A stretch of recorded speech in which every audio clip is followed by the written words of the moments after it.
lasting as the arch are meant to.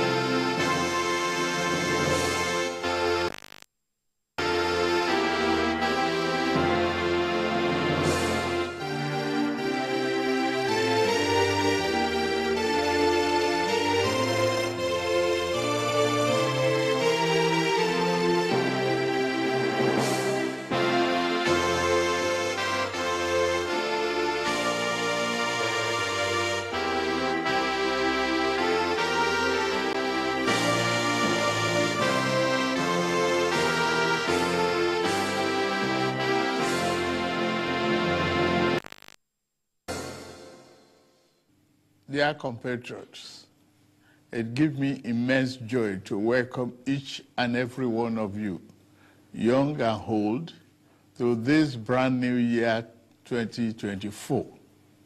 We must lift up our hand to Almighty God in gratitude for His grace and benevolence to our country and our lives in the year 2023 that has just gone by. This year was a very challenging one. It was eventful in so many ways.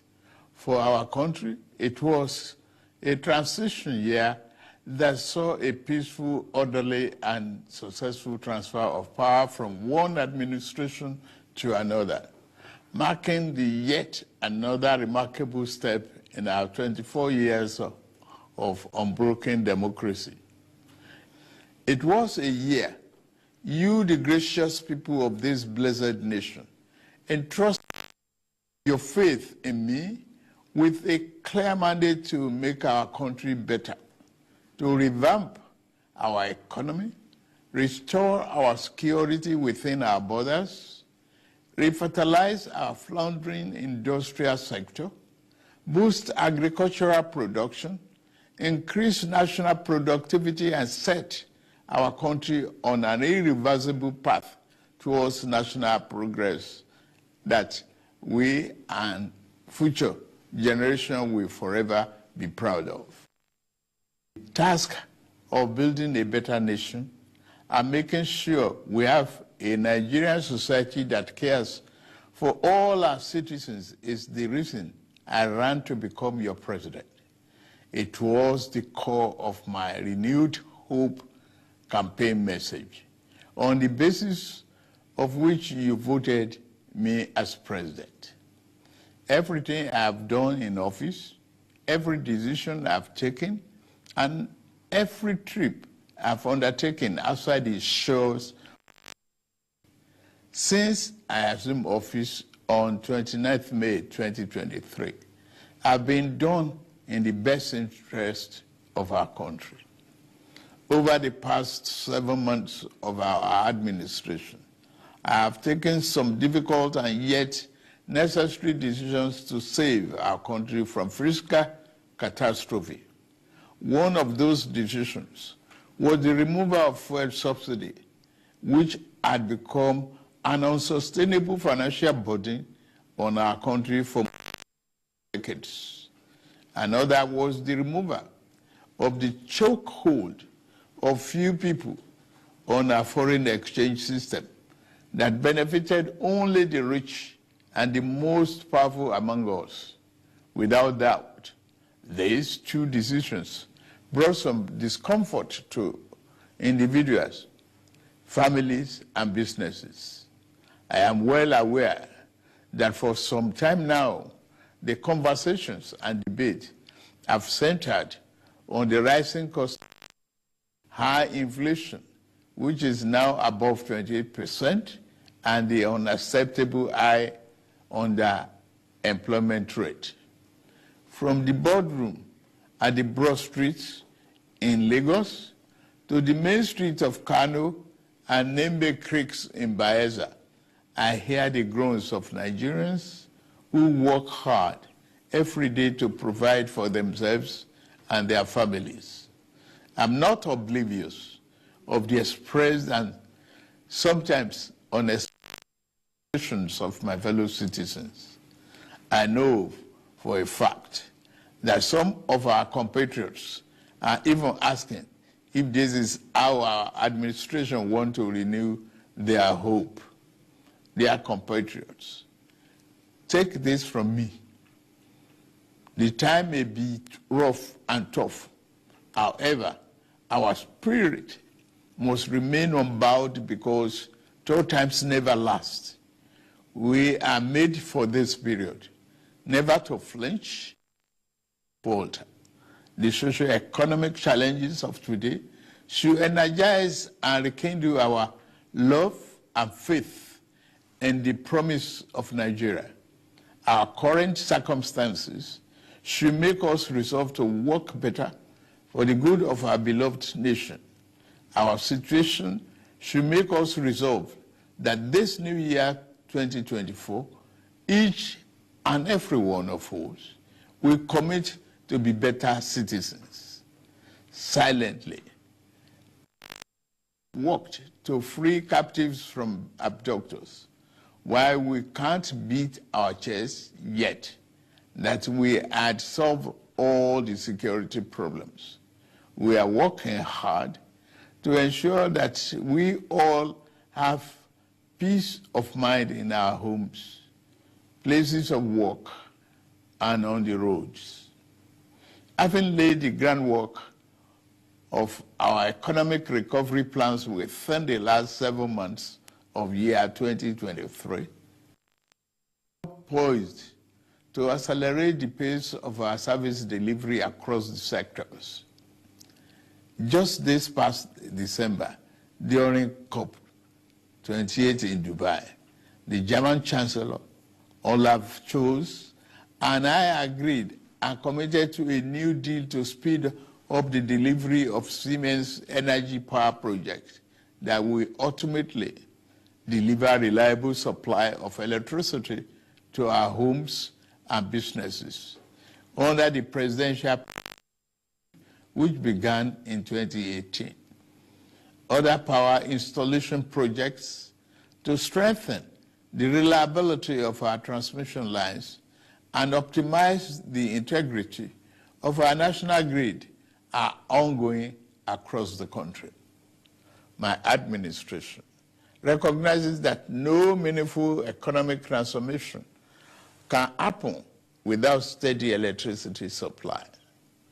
In year 2024, we are moving a step further. Quest to restart local refinery of petroleum products with Port Harcourt Refinery and the Dangote Refinery, which shall fully come on stream.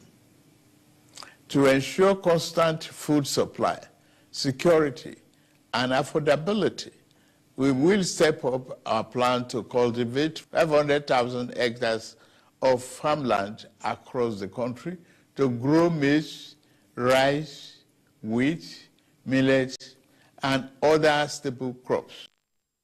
Launch the dry season farming with 120,000 of land in Jigawa State last November under our National Wheat Development Program. And this new year, we will race against time to ensure all the fiscal and tax policies reforms we need to put in place are codified and simplified to ensure the business environment does not destroy value. On every foreign I have embarked on, my message to investors and other business people has been the same. Nigeria is ready and open for business. I will fight every obstacle that impedes business competitiveness in Nigeria, and I will not hesitate to remove any clog hindering our path to making Nigeria a destination of choice for local and foreign investments.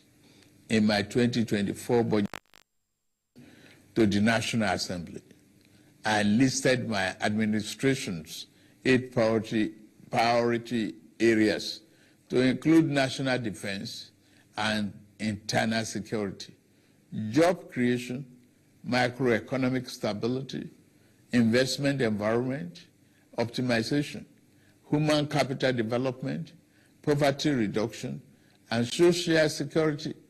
Because we take our development agenda very seriously, our 2024 budget reflects we placed on achieving our governance objectives. We will work diligently to make sure every Nigerian feels the impact of their government, the economic aspirations, and the material well-being of the poor, the most vulnerable, and the working people shall not be neglected. It is in this spirit that we are going to implement a new national living wage for our industrious workers this new year. It is not only good economics to do this, it's also a morally and politically correct thing to do. I took an oath to serve this country and give my best at all times. Like I said in the past, no excuse for poor performance from any of my appointees will be good enough. It is the reason I put in place a policy coordination, evaluation, monitoring, and delivery in the presidency to make sure that governance output improves in the living condition of our people. We have set the parameters for evaluation. Within the first quarter of this year, ministers and head of agencies with a future in this administration that I lead will continue to show themselves. Fellow Nigerians, my major ambition in government as a senator in the Republic, as governor of Lagos State for 8 years, and now as the president of this blessed country, is to build a fair and equitable society and close the widening inequality gap, while I believe the rich should enjoy their legitimately earned wealth. Our minimum bargain must be that any Nigerian that works hard and diligent enough will have a chance to get ahead. I must add that because God didn't create us with equal talents and strengths, I cannot guarantee that we will have equal outcomes when we work hard. But my government, in this new year, 2024 and beyond, will work to give every Nigerian equal opportunity to strive and to thrive. For the new year to yield all its good benefits to us, as individuals, as a people, we must be prepared to play our part. The job of building a prosperous nation is not the job of president, governors, ministers, lawmakers, and government officials alone. Our destinies are connected as members of this household of Nigeria. Our language, creed, ethnicity, and religious belief, even when they are not, will never make us work at cross purposes. In this new year, let us resolve that as joint heir to the Nigerian Commonwealth, we will work for the peace, progress, and stability of our country. I extend this call to my political opponents in the last election. Election is over. It is time for all of us to work together for the sake of our country. We must let the light carry men and women, young and old, shine bright and brighter to illuminate our path to a glorious dawn. I wish all of us a happy and prosperous year 2024. May God continue to bless the Federal Republic of Nigeria.